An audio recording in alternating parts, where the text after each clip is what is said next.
Democratic Bharat पर ताजा तरीन खबरों को देखने के लिए सब्सक्राइब करें हमारा चैनल। चलिए मैं शुरुआत करता हूं। और क्योंकि हम लोग यहाँ समझे हुए लोग बैठे हैं तो मैं बात करूंगा दो मुद्दों पे, और दोनों मुद्दे बहुत अहम हैं। और मीडिया के साथियों से मैं चाहता हूं कि मेरी इंटेंशन अपने लोगों की तरफ रहने दीजिए, मैं उनसे आंख में आंख मिला के बात करूं।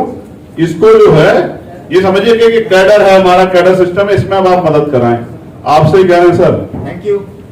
अब मुझे मेरा काम करने दें। मैं यहाँ जिस उद्देश्य से आया वो सफल ना हुआ तो फिर मेरा आना बेकार हो जाएगा। नहीं बनाया, नहीं, पर आप मुझे सुने। देखो कितने लोग हैं जिन्होंने मुझसे आज से पहले देखा होगा टीवी पे, फेसबुक पे, यूट्यूब पे आंदोलन करते हैं। आज हम लोग रूबरू हैं तो कम से कम मुझे वो समय मुझसे आंखों में आंखें मिला के बात की। और टाइम मैगजीन पे। हाँ धन्यवाद, बहुत धन्यवाद। चलिए हम बात करते हैं। पहले तो हम धन्यवाद देते हैं इस आयोजन का। सर आप भी फिर आ जाओ ना। और आपसे ही कह रहे हैं, और आयोजन का इसलिए धन्यवाद कि हमें इकट्ठे होने का अवसर मिला। और अवसर में एक सबसे अच्छा फायदा मेरा वो ये है कि जो लोग मुझे नहीं जानते आज वो मुझे सुनने के बाद जान जाए। क्योंकि हम जितने महापुरुषों का नाम लेते हैं वो विचारधारा की वजह से लेते हैं, समझ रहे?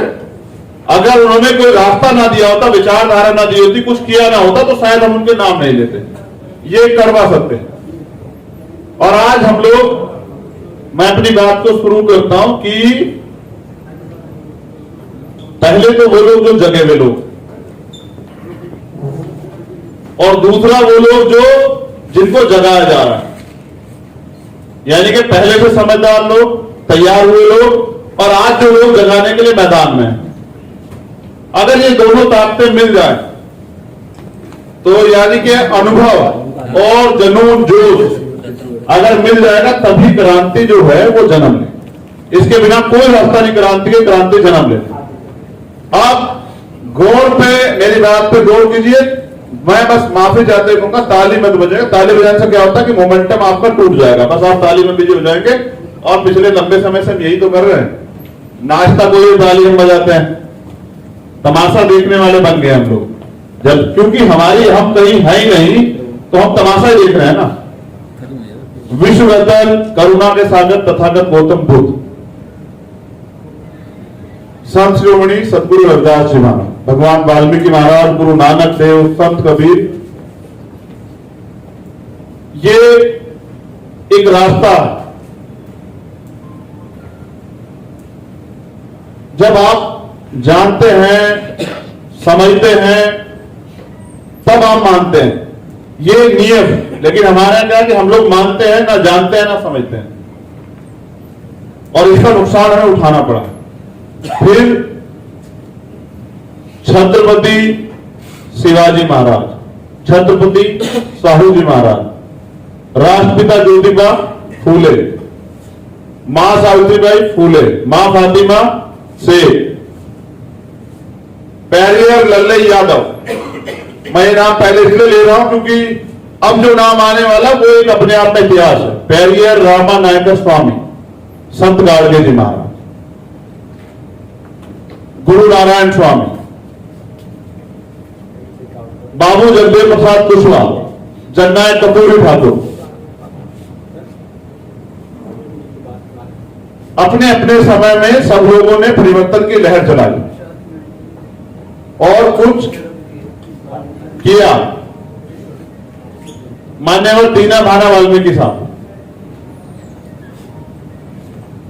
बाबू जगजीवन राम जी, और मेरे गुरु, मेरे आदर्श मान्यवर साहब श्री काशीराम।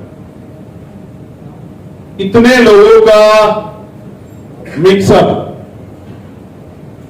इतने महापुरुषों के संघर्ष बलिदान को समझने वाला बिकाऊ नहीं हो सकता है। ये समय आने पर तय करेगा कि भविष्य में क्या हो। लेकिन सच ये है कि बहुत उम्मीदों के साथ जो है बाबा साहब अम्बेडकर ने संविधान में तमाम तरह के अधिकार सुनिश्चित किए, जिनमें एक अधिकार था वोट का अधिकार। और मैं अभी अपने साथियों से, नौजवान साथियों से बात कर रहा था, तो मैं उनको समझा रहा था कि वोट की वैल्यू क्या होती है और वोट से क्या तैयार होता है। और आपको सबको याद होगा, आपने सुना होगा और पढ़ा होगा कि आज मैंने रानी का पेड़ काट दिया है। आज के बाद राजा जो है वो बैलेट से तैयार होगा। उस समय ईवीएम नहीं थी तो बैलेट की बात होती थी, तो बैलेट से तैयार होगा, यानी कि आपके वोट से बनेगा।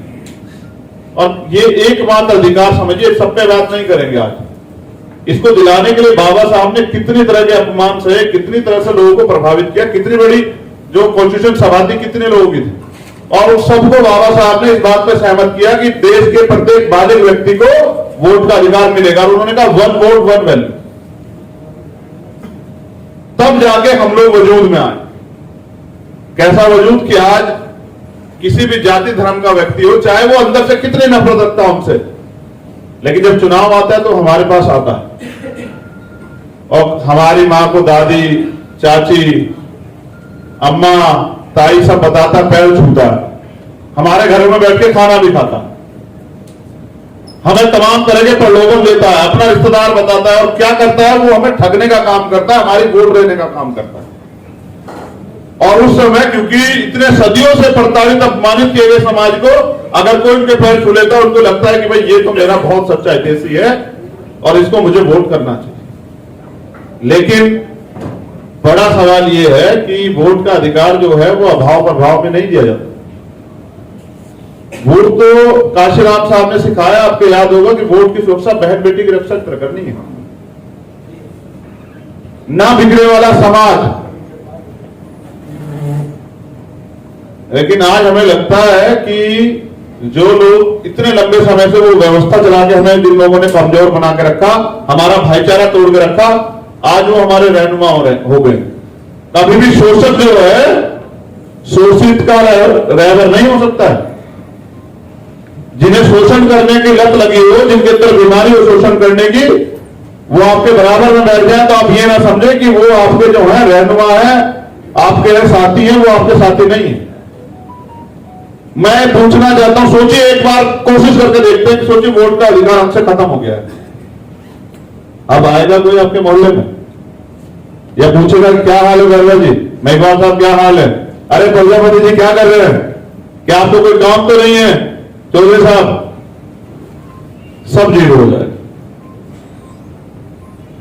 तो इस लोकतांत्रिक व्यवस्था में जहां हमारा राज होना चाहिए था, क्योंकि वोट हमारे पास है, वो राज हमारा क्यों नहीं हुआ।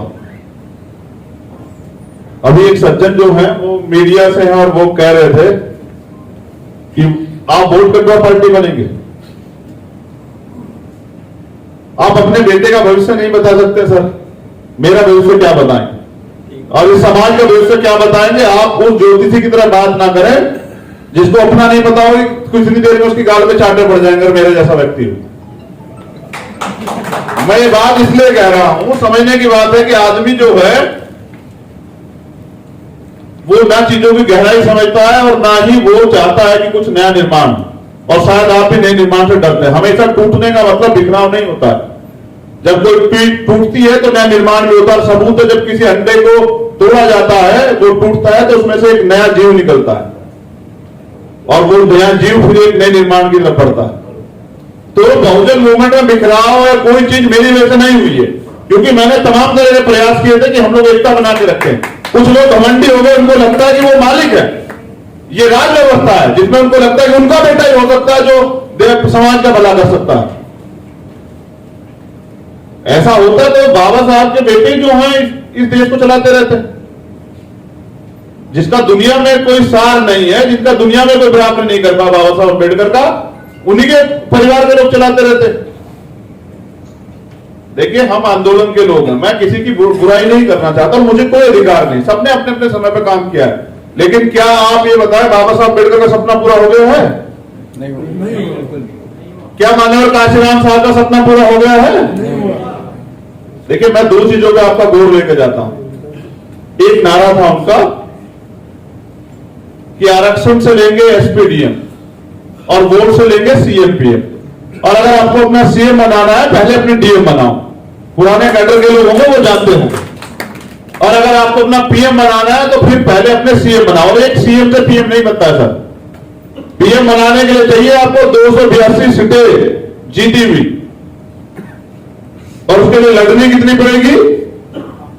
और जहां तक मैं जानता हूं, अगर परसेंटेज वो भी लेना रिजल्ट, तो पूरी 500 की 543 की 543 लड़नी पड़ेगी, तब जाके बनेगा 44। समझ रहे हैं? तो एक राज्य से कभी पीएम नहीं बन सकता है, लेकिन हम लोग सपनों में हैं। मेहनत हम करते नहीं है, रिजल्ट खराब आता है तो हम कहते हैं कि ईवीएम से हरा दिए। चलिए मानते हैं ईवीएम, कितने लोग मानते हैं फैक्ट्री की ईवीएम से वोट की चोरी हो रही है? चोरी तो हो रही है। अब मैं जानना चाहता हूं, अगर वो ईवीएम से वोट की चोरी है तो जो तमाम नेता चुनाव के समय जो है चुनाव में पार्टिसिपेट करते हैं और उनको पता है कि दुश्मन ईवीएम से जीत जाएगा, तो फिर ये ईवीएम से चुनाव में जाते क्यों? हम पढ़े लिखे लोग हैं ना, सब तर्क करते हैं ना। देखिए, सोचिए कि चंद्रशेखर ईवीएम को हैक कर रहा है और आपको पता है चंद्रशेखर ईवीएम से जीत जाएगा, तो फिर हम लोग चुनाव में जाते हैं। आप लोग चुनाव में क्यों जा रहे हैं? क्या आपको नहीं पता मैं जीत जाऊंगा? चुनाव में पैसे खर्च होते हैं ना, एनर्जी खर्च होती है ना, फिर आप इलेक्शन में क्यों आते हैं? कोई विकल्प नहीं है ना उसका, है? विकल्प नहीं है ना, फिर क्या मजबूरी में जाता है। क्यों? बहिष्कार होता है, लोकतंत्र है ये। राष्ट्रीय पार्टी बहिष्कार करते इलेक्शन नहीं होगा। पार्टियों को करना चाहिए ना। मैं उन्हीं की बात कर रहा हूं, आपकी नहीं कर रहा हूं। आप कहां हैं? सुनिए प्लीज, आप मेरी बात पे गौर करें। मैंने आपसे कहा कांग्रेस को बताया कि भारतीय जनता पार्टी 2019 का लोकसभा चुनाव ईवीएम से जीत जाएगी, तो कांग्रेस चुनाव में आई क्यों? वो बहिष्कार करती ना, और वो तमाम दल भी करते हैं जो बाकी थे, सब बहिष्कार करते हैं कि नहीं लड़ेंगे जब उनको पता चोरी हो जाएगी। मनुवादी पार्टियां कोई भी नहीं। ये कह के काम नहीं चलता है सर। बादाम खाने से अकल नहीं आती सर, ठोकरे खाने से अकल आती है। जब आप 2014 में हारे, जब आप 2019 में हारे, और फिर आप इलेक्शन में प्रत्याशी घोषित करने लगे अभी से और कह रहे हैं इनसे वोटर चोरी हो जाएगी। क्या? मैं आपको एक चीज बताता हूं, बहुत काम की बात है, आप सब लोगों ने पाला है हमें, मैं जानता हूं। आप अपने बच्चे पे पूरी मेहनत करते हैं, उसको पढ़ाते हैं, सारी चीजें करते हैं, उसको सारी सुविधाएं देते हैं, और वो क्या करता है, एग्जाम से पहले कहता है कि मैं बहुत अच्छी तैयारी कर रहा हूं। फिर वो एग्जाम में जाता है, क्योंकि वो मेहनत नहीं करता है, वो जाता है सिर्फ वो किताब जो है आपको दिखाने के लिए उठाता है, और वो कहता रहता है कि मैं बहुत होशियार हूं। जब वो एग्जाम में जाता है तो जब सिलेबस से कुछ नहीं आता, ना उसने पढ़ा है, तो रिजल्ट जो है ऑटोमेटिक खराब आएगा। ये एक नीति। तो वो बाहर आके कहता है पेपर बहुत अच्छा हुआ, जब रिजल्ट आता है तो गलती इसकी निकालता है मास्टर की, कि मास्टर ने फेल कर दिया। जिस दिन चुनाव खत्म होता है ना, भारतीय जनता पार्टी के लोग पता क्या कहते हैं अगले दिन? उनसे मीडिया में पूछते हैं अब क्या करोगे आप, तो कहेंगे अगले चुनाव की तैयारी करेंगे। एक महीने में चुनाव नहीं जीता जाता सर। चुनाव जीतने के लिए आपका बूथ तक का संगठन होना चाहिए, और उसमें एनर्जी होनी चाहिए कि हम सरकार बना सकते हैं, तब जाके आदमी जो है काम करता है। मैं बात करूंगा अब एक बहुत जरूरी मुद्दे पे, मैं इसलिए कह रहा हूं, मैं भी मानता हूं ये दिक्कत है, लेकिन मैंने ये भी सुना ना माननीय काशीराम साहब से कि बैलेट के साथ बुलेट की तैयारी भी रखो ना। अगर आपने वोट भी तैयार कर ली, कोई आपकी वोट ना छीने तो उसके लिए बुलेट की तैयार रखो, मजबूत रहो ना। देखिए, लोगों के पास ईमानदार कार्यकर्ता नहीं जो बूथ पे या उस पे क्या नाम, जब वो काउंटिंग होती है वहां जाके अड़े। और साहब हमने बहुत सारे लोग देखे, क्योंकि हम आप सब लोगों के सहयोग से पूरे देश के चुनाव देखते हैं, सब चीजें देखते हैं। मैं अब एक बहुत जरूरी मुद्दे पे आ रहा हूं, वो बहुत जरूरी मुद्दा है, वो हमारे लिए बहुत इंपॉर्टेंट है, बहुजन मूवमेंट के लिए, और मैं इस पे जोर चाहता हूं सभी मूल निवासियों का। बाबा साहब अंबेडकर 1948 में आए थे लखनऊ, एक सभा थी, और वो सभा के एक मुद्दे पे जो आज इसमें बाबा साहब बोले, मैं उस पर बोलना चाहता हूं। और मैं इसलिए बोल रहा हूं क्योंकि मैं चाहता हूं कि ये चीजों का प्रचार प्रसार ज्यादा हो और आप उनको सुने समझो। ये तमाम नौजवान नेताओं के लिए अंबेडकरवाद कहना और अंबेडकरवाद को समझने में जमीन आसमान का अंतर है। बाबा साहब को जब मौका मिला, उन्होंने किसी जाति धर्म से अन्याय अत्याचार नहीं किया, उन्होंने सबके लिए किया। और जब आप सरकार भी बना लेंगे ना सर, तब भी आप क्योंकि आप मानवतावादी सिद्धांत को मानते हैं, आप किसी जाति में राज्य के व्यक्ति को नहीं कहेंगे कि इसके अधिकार छीन लो, बिल्कुल नहीं कहेंगे, एक सत्य है। आप कहेंगे नहीं भाई उनको भी अधिकार, और हमें तो यही सीखा है ना, तथागत बुद्ध से हमने क्या सीखा प्रेम और अहिंसा। तो हम लोग क्या कहेंगे कि नहीं, इन पे हिंसा कर दो, ऐसा नहीं होता।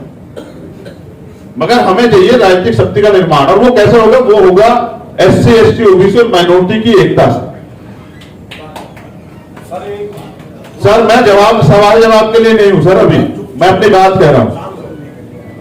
देखिए बाबा साहब अंबेडकर 1948 में लखनऊ में जो SC, ST, OBC की एक सभा थी उसमें सम्मिलित थे, और मेरा इशारा SC, ST, OBC की तरफ इसलिए है, माइनॉरिटी के लोग उसमें सभा में नहीं थे, लेकिन मैं संदेश जो है जो देना चाह रहा हूं वो आपको पता है।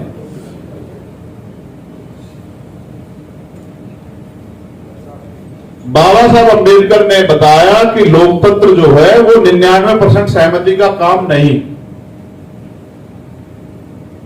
कि अगर आप लोगों में 99% सहमति हो तभी जो है आप लोग राजनीतिक रिश्ते बनाए। इस व्यवस्था ने जो जाति व्यवस्था बनाया और जाति का जो दंश बनाया, जाति का जो गर्व बनाया, घमंड बनाया, उसने किया क्या है?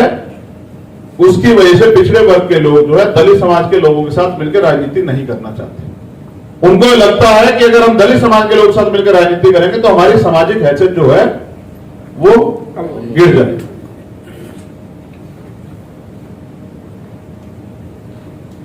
और ये मैंने कई बड़े पैमाने पर देखा, इसलिए वो हमारे साथ राजनीति करने से अच्छा वो अपर कास्ट के लोगों के साथ मिलकर राजनीति करते हैं, जबकि अपने एजेंडे उनके वहां पे ना वो बोल सकते ना उनको आजादी।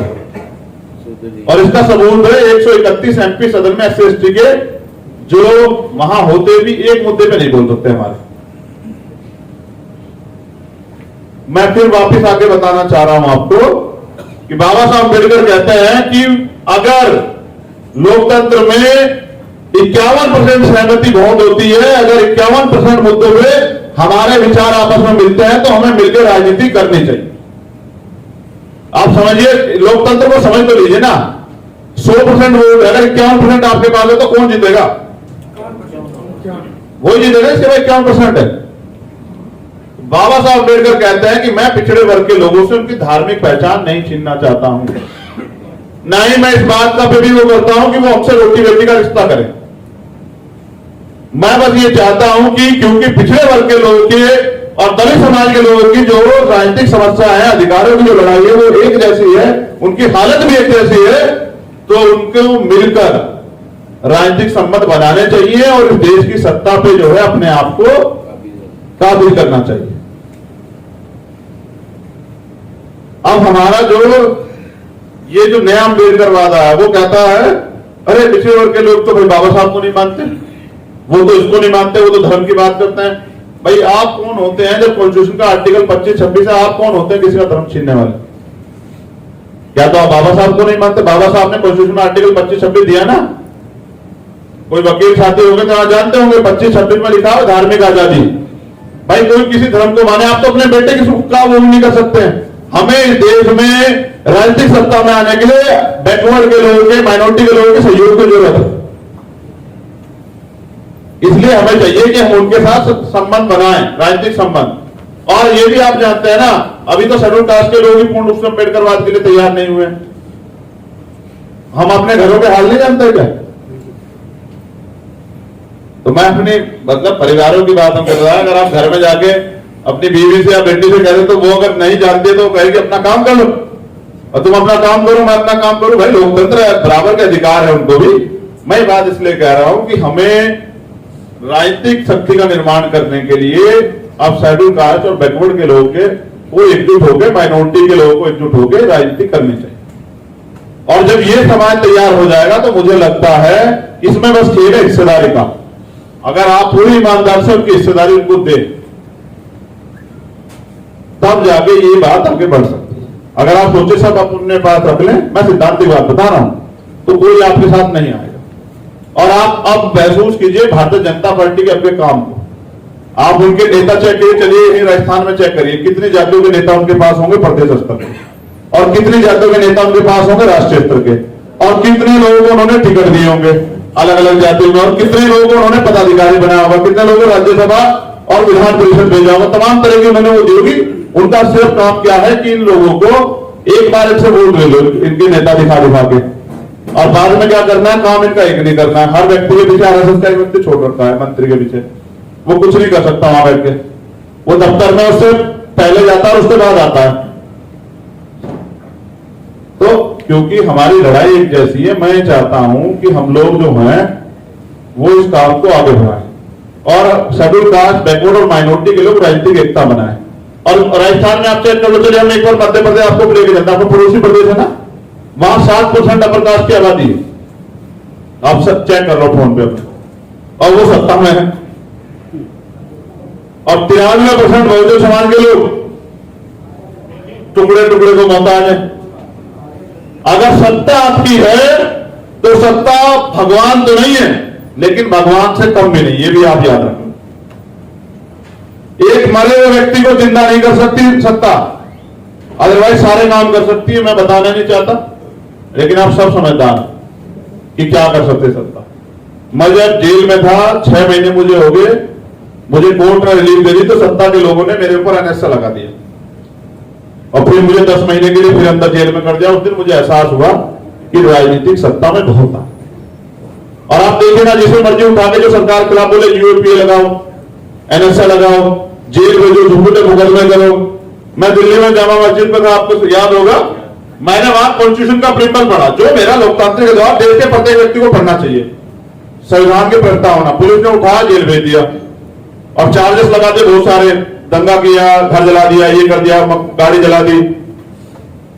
अब जज साहब ने पूछा कि बताइए चंद्रशेखर ने क्या बयान दिया वहां, तो कहा जी वो हमारे पास नहीं है। बस इन्होंने भड़काऊ भाषण दिया, उन्होंने कहा भाषण तो दिखाओ क्या है, कि वो हमारे पास नहीं है। उन्होंने कहा कि दिल्ली देश की राजधानी, सबसे हाईटेक सिस्टम यहाँ, और आपने भाषण नहीं और आपने गिरफ्तार कर दिया उस व्यक्ति को, शर्म नहीं आती तुम लोगों को? तो देखिए पूरे ईमानदार से लोकतंत्र के चारों पिलर पे से 3 पे काबिज है वो लोग। कितनों पे काबिज है? 3 पे।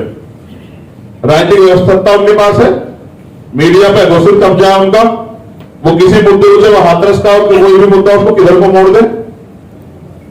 और वो जुडिशरी पे भी उनका खूब इंटरफेयर है, इंटरनल वो जो है उनका प्रेशर है, और तमाम तरह के फैसलों में आपने देखा भी होगा। अब एक चीज बची हुई है, वो है ब्यूरोक्रेसी। अब उसमें से वो चिन्हित कर करके नई नई रणनीतियां बना के हमारे लोगों को निकालना है। 2 अप्रैल के आंदोलन के बाद डर गए तो उन्होंने क्या किया, वो कर रहे हैं प्राइवेटाइजेशन, वो कर रहे हैं 55 साल के बाद समीक्षा होगी, जो अच्छा काम नहीं कर रहा निकाल देंगे। मतलब एक तरह से चिन्हित करके हमारे लोगों को निकाल रहे। वो कर रहे हैं लेटरल एंट्री, कि एक आईएएस को बनने में जहां 16 साल लगते हैं ज्वाइंट सेक्रेटरी, वो बना रहे हैं सीधा अपना आदमी। वो बस सिस्टम पे अपना व्यक्ति उस पर की वो होता है की जो होती है पावर की, उस पर अपना आदमी बिठा रहे हैं कि कल वो कोई भी फैसला ले तो कोई भी अधिकारी कर्मचारी कानून संविधान की बात ना करे, उनके रंग में रंग के उनकी बात करे, क्योंकि सरकार ने उसको बिठाया। और जब सब खत्म हो जाएगा तब लड़ेंगे हम लोग। आज किसान लड़ रहे हैं, उससे पहले सीएम एनआरसी में मुस्लिम भाई लड़ रहे थे, उससे पहले 2 अप्रैल में हम लड़ रहे थे। वो एक एक करके जो है हम पे हमला कर रहे हैं और हमारा अधिकार छीन रहे हैं, और हमें खूब टॉर्चर करके चले जाते हैं और हम चुपचाप रह जाते हैं। तो हमें इस एकता को अगर हम लोग बना लेते हैं तो हम लोग राजनीतिक शक्ति का निर्माण कर सकते हैं। और जब हम पे राजनीतिक शक्ति होगी तो मुझे लगता है कि हम मानवतावादी काम करेंगे। तो एक बेगमपुरा राज आपने सुना होगा, सदगुरु रविदास जी महाराज 640 साल पहले, मतलब 600 साल समझिए, उसकी कल्पना की उन्होंने, एक आदर्श राज, बेगमपुरा राज। बेगम, जहां कोई गम ना, जहां किसी तरह का भय ना जीवन का, ना चोरी का, ना लूट का, ना किसी चीज का, जहां कोई अन्न से परेशान ना हो, जहां समानता और भाईचारा हो। ऐसा ही जो है राज तथागत बुद्ध के सपनों का राज, बाबा साहब अम्बेडकर के सपनों का राज जो कॉन्स्टिट्यूशन में लिखा है, वो तब स्थापित होगा जब मानवतावादी लोग जो हैं वो सत्ता में काबिज होंगे। अब ये पढ़े लिखे लोगों के लिए मैं 2 मिनट में अपनी बात खत्म करूंगा, बहुत जिम्मेदारी की बात। काशीराम साहब अधिकारी कर्मचारियों को कहते थे जनरेटर, वो कहते थे ये वो लोग हैं जिनके पास 3 चीज है, माइंड, टैलेंट और मनी। यानी कि माइंड इसलिए है क्योंकि वो कंपटीशन फॉलो करके आता है, फ्री में किसी आगे नौकरी नहीं रखी है। वंचित वर्ग के लोगों को तो अपने लोगों से भी संघर्ष करना पड़ता है, और फिर तमाम तरह के जो है भेदभाव होते हैं, आईएएस से लेकर तमाम तरह के इंटरव्यू सब चीज देखी, मैं उस पर बात नहीं करना चाहता, लेकिन आप सब समझदार। अगर हम कंपटीशन भी पास करके जाते तो हमें उसमें क्या नाम इंटरव्यू में किस तरह निकाला जाता है, हम सब चीजें देखते हैं। तो उनके पास है माइंड, दूसरा उनके पास है टैलेंट। टैलेंट कैसा कि वो पब्लिक डीलिंग करते हैं, रोज उनके पास वो तमाम तरह के विभागों में है, लोग उनके पास आते हैं, अपने काम बताते हैं, परेशानियां बताते हैं, वो उनको प्रभावित करते हैं, उनको जो है सुविधा देते हैं, उनको जो है रास्ता देते हैं। तो उनके पास टैलेंट भी है कि वो जनता को, लोगों को प्रभावित कर सकते हैं। और तीसरी बड़ी ताकत है उनके पास मनी, कि वो मोहताज नहीं किसी के भी, किसी के आगे हाथ फैलाएं, या किसी एक नारा था ना उनका कि जो सहारा देगा वो इशारा भी देगा, तो उनको किसी के सहारे की जरूरत नहीं, वो अपने काम को जिम्मेदारी से कर सकते हैं। ये तीन चीज पाया हुआ समाज का जनरेटर अगर समाज के लिए काम करेगा तो समाज में चीजें जनरेट होती रहेगी, यानी कि वो चीजें जो है सर्कुलेट होती रहेंगी और आगे बढ़ती रहेंगी, और हमारे लोग समझदार होते रहेंगे। और अगर हमारे लोग इतने समझदार बिना करे हो जाएंगे तो फिर वो अपनी नैतिक शक्ति को पहले अपने आप समझ जाएंगे, फिर उन्हें मेरी, आपकी या किसी की जरूरत नहीं। मैं चाहता हूं जो यहाँ पुराने जिम्मेदार लोग बैठे हुए हैं, जो अधिकारी अफसर रिटायर हुए हैं, कि वो मिशन 78 के काम को यहाँ स्टेट की बॉडी को बनाने का काम करें और वो स्टार्ट करें। वोट यहाँ हमारा ही है सारा, चाहे वो जाट समाज का हो, गुर्जर समाज का हो, चाहे वो प्रजापति समाज का हो, कश्यप समाज का हो, पाल समाज का हो, या और भी कोई समाज हो, बैकवर्ड का, चाहे शेड्यूल कास्ट की कोई भी जाति हो, चाहे माइनॉरिटी का कोई भी वो हो, लेकिन हमें उसको तैयार करना पड़ेगा, हमें उनके नेता बनाने पड़ेंगे। हमें उन तमाम तरह के नेताओं को जो है स्टेट में और जिलों में उन सबको उनका प्रतिनिधित्व देना पड़ेगा, तब हमारा काम चलेगा। और हम पे ज्यादा जिम्मेदारी है। क्यों? क्योंकि जब संविधान नहीं था तब तो हमने गुलामी काटी है कि भाई हमारे गलों में जो है वो हांडियां होती थी और पीछे पंठे होते थे, तब तो हमने काटी है। लेकिन जब संविधान आया और हमें मौका मिला, हमने कुछ कर दिखाया, हमने अपने जीवन को मजबूत किया, हमने नौकरी में हम लोग आए, हमने अपने बच्चों को पढ़ाकर डॉक्टर इंजीनियर बनाने का काम किया, और हमने अपनी पहचान बनाई, हमने अच्छे घर बनाए, गाड़ी ली, तमाम तरह की सुविधाएं हमें मिलने लगी। तो हमारे जीवन में, सोसाइटी में एक जो है जोश जुनून आया। और सोचिए अगर आज वो आपसे छीन लिया जाए, और संविधान नहीं रहेगा तो छीन ही जाएगा। भाई संविधान अगर हटता है तो कौन सा कानून लगेगा? मनुस्मृति। और मनुस्मृति आपने पढ़ी है कि शूद्रों को क्या क्या अधिकार है, और शूद्रों का अछूतों को तो कोई अधिकार नहीं है। घमंड मत कीजिए, घमंड मत कीजिए अपने जीवन में। मिट्टी का आदमी होता है, लेकिन वो इसलिए है कि कुछ करके दिखाए अगर उसे मौका मिला है तो। लेकिन हमारा काम क्या है? हम आरएसएस की बात करते हैं कि आरएसएस ये कर रही है, लेकिन हमारा आदमी जो रिटायर हो जाता है वो बेचारा, वो भी तो कुछ नहीं कर रहा है। बहुत सही बात। अगर वो अपनी ड्यूटी अदा करे, एक आदमी को रोज समझाए और परवाह न करे कि क्या जवाब देगा, तो कुछ तो तैयार होगा सर। मैंने तो सुप्रीम कोर्ट के जज भी जो है ना, बहुत सारे, हम तो रखते हैं ना इंटेलिजेंस। मैं इसलिए कह रहा था कि इन्हें कैमरों को बंद कर लो। हमने तो देखे ना उनकी मीटिंग में, सुबह जाते हैं 6 बजे। आप कभी 6 बजे इकट्ठे होकर दिखाओ, समझे? कैसे कैसे होता शक्ति का निर्माण, कैसे ली जाती है सत्ता। 85 में बनी, 1885 में बनी थी कांग्रेस, और पहली सत्ता में 1947 में जब देश आजाद हुआ। कितने साल का गैप चेक कीजिए। और 1925 में बनी हुई आरएसएस को सत्ता मिली 96 में आके। और अगर हमारे लोग 2 साल काम कर ले और उनको सत्ता न मिले, विधायक एमपी ना बने, तो 4 तो गाली देते हैं समाज को और कहते हैं भाई कुछ हो भी रहा है, ये तो समाज के लोग पागल है। मेरा कहना यह है कि हमें अब दूसरे लोगों को देखें, समझें, लेकिन अपने कार्य में तो करें। और इसलिए जो है हम लोग पीछे हैं, और इसलिए हमारा राज नहीं। और जिनका राज नहीं होता उनका धर्म भी नहीं होता, और जिनका राज होता है वो चाहे उनका धर्म होना, उनका सब कुछ होता है। और आप देख लो, पढ़े लिखे लोग है ना सारे, बताओ 5 तारीख को मुख्य प्रधानमंत्री लाइव वो आए मन की बात करने, और उन्होंने क्या कहा? 5 तारीख को कोरोना काल की बात याद करो कि हम लोग दिए जलाएंगे, भाई कोरोना भगा देंगे। बताओ कितने लोगों ने जलाए, नहीं जलाए? समझ रहे? अरे आप तो समझदार हैं, लेकिन समझा आपने कितने लोगों ने जलाए? और अधिकारी कर्मचारी पढ़े लिखे, और एक दिन उसने कहा भाई घंटी बजाएंगे, हैं? बर्तन मुर्तन फोड़ दिए लोगों ने। अब समझो तो सही ताकत क्या होती है। प्रधानमंत्री बोल रहा है, लोगों को नहीं मतलब है, क्या बात है, झूठ है तो कोई मतलब नहीं है। और मन की बात करते हैं, उनके मन में कहां है हम बताइए। अगर उनके मन में हम होते तो हमारी बात नहीं होती क्या। इस झूठे सम्मान से बचना पड़ेगा और ये याद रखना पड़ेगा, क्योंकि जिस कौम ने अपना इतिहास भूला है ना, उसका वजूद खत्म हुआ है।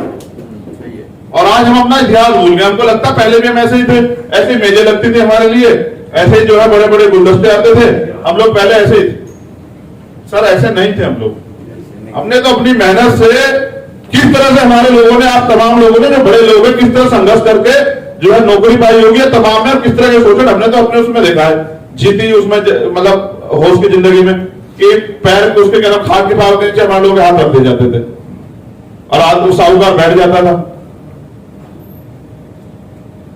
आज भी हमने एक बार, हम खुद याद है, मैं कहना नहीं चाह रहा था, एक जगह में गया, रेप हुआ था उसमें, मैंने यहाँ, मैं नहीं कहता बहनों की भी जैसी बात है, तो बस पंचायत हुई तो कह रहे दो दिन चाटे मारे तो कह रहे छोड़ हो गया। देखिए ये इज्जत है बेटी की। तो इसलिए मैं आप सबसे अनुरोध करता हूं कि हमें जरूरत है आज हमें शक्ति का निर्माण करना है, और उस शक्ति से बल मिलेगा आने वाली पीढ़ी को। बाबू जगदेव प्रसाद कुशवाहा कहते थे कि पहली पीढ़ी मारी जाएगी, दूसरी पीढ़ी जेल जाएगी, तीसरी पीढ़ी राज करेगी। बाबा साहब अम्बेडकर ने कहा 21वीं सदी हमारी है, क्योंकि उन्हीं को विश्वास था कि जब आने वाली पीढ़ी आएगी और मुझे पढ़ेंगी तो मुझसे बल लेंगी। हम पे सब कुछ तो है, हम पे है इतिहास में भीमा कोरेगांव, हम कितने ताकत, हम पे इतिहास में दशरथ मांझी पहाड़ का सीना काट के रास्ता बना दिया, क्या नहीं है हमारे पास इतिहास, सब कुछ तो है। हम जाने पड़े, महापुरुष जो है किसी जाति के नहीं होते सर।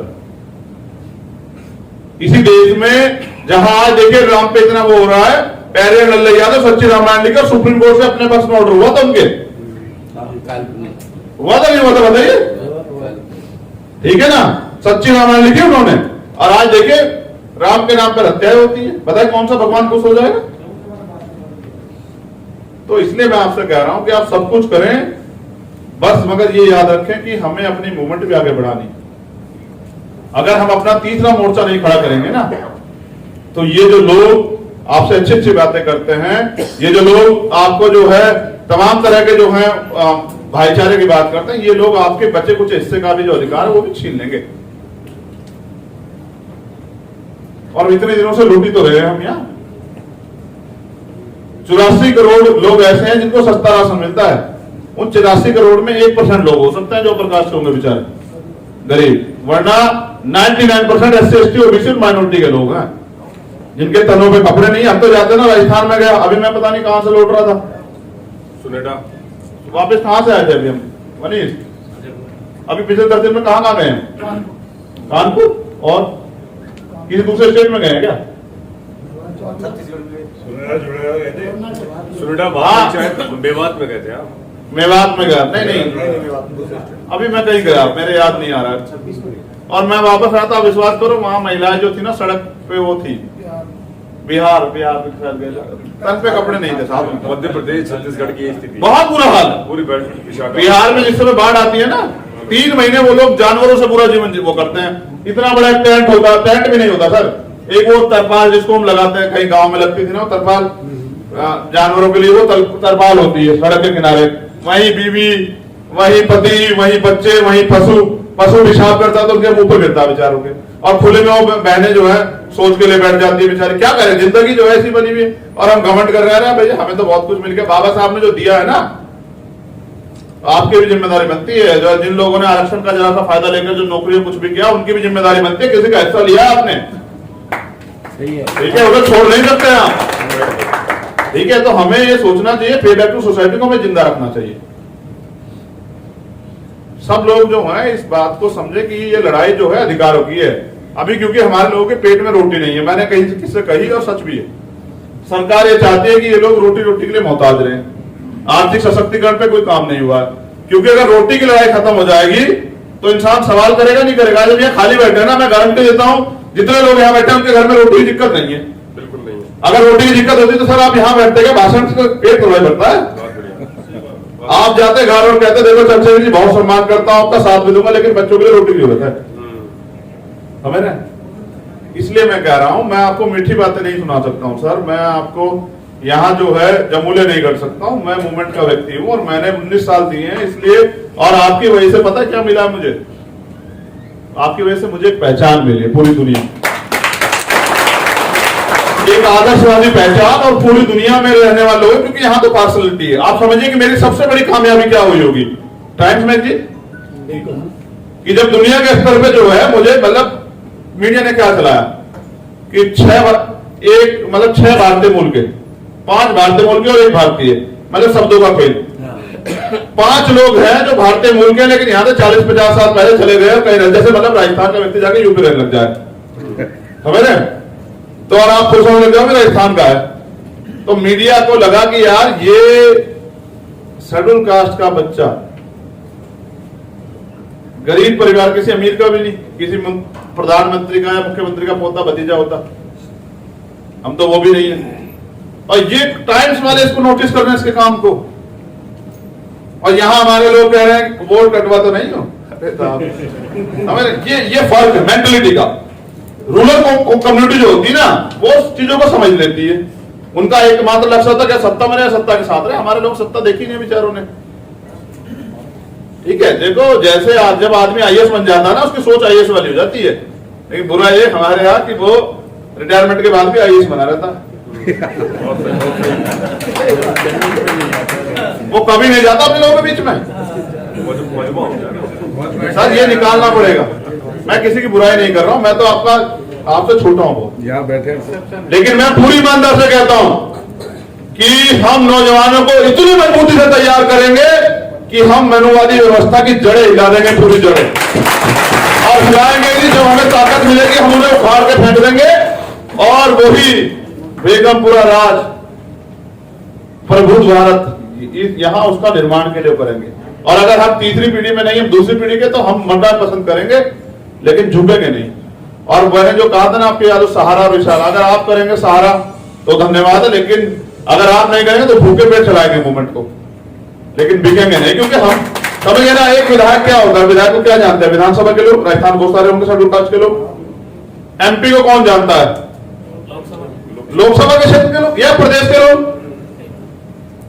चंद्रशेखर को पूरी दुनिया में पहचान मिली, आप समझ रहे हैं। अब मैं क्या करना चाहूंगा कि भाई मैं विधायक एमपी बन जाऊं, समझ रहे हैं।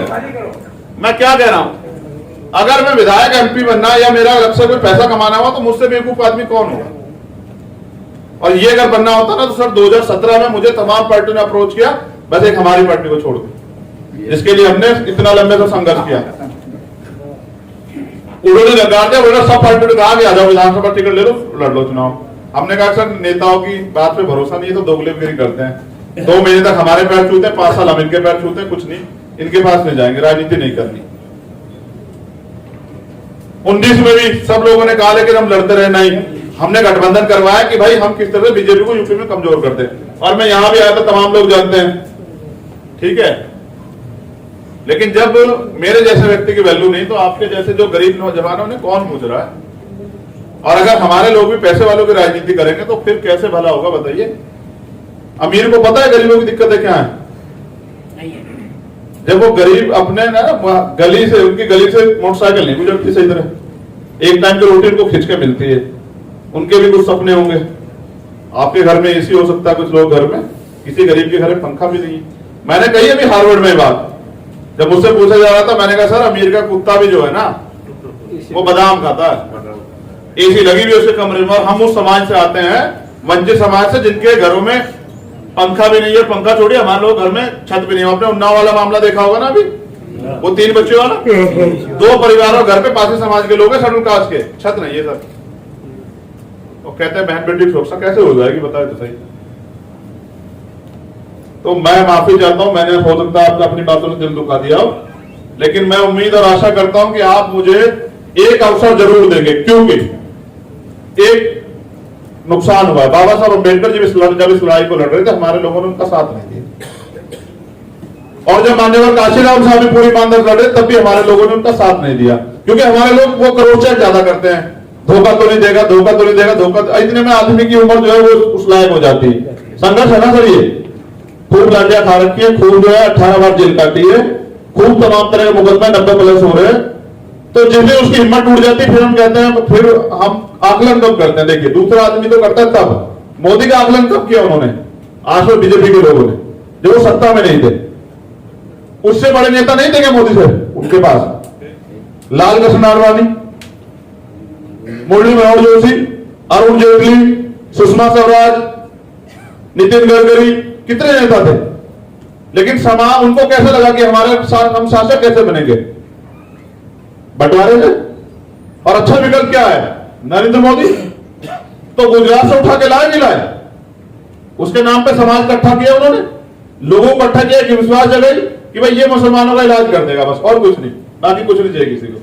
ये मुसलमानों का इलाज कर देगा तो सत्ता चली गई। समझ रहे हैं? तो मैं ये बात आपको इसलिए कह रहा हूं क्योंकि बाबा साहब अम्बेडकर का साथ नहीं दिया गया, काशीराम साहब का साथ नहीं। वो आकलन करते हैं जिंदा रहते, और हम लोग आकलन क्या करते हैं? मरने के बाद। बाबा साहब अम्बेडकर बहुत महान थे, बहुत किया हमारे लिए। मान्यवर काशीराम साहब बहुत महान थे, बहुत किया हमारे लिए। और बस हम फिर तस्वीरों की लड़ाई लड़ते हैं, विचारों पे ताला, गले में माला, इससे चल रहा है हमारा मूवमेंट सारा। बहुत बहुत धन्यवाद मुझे सुनने के लिए, मुझे बुलाने के लिए। जय भीम, जय भारत, जय संविधान।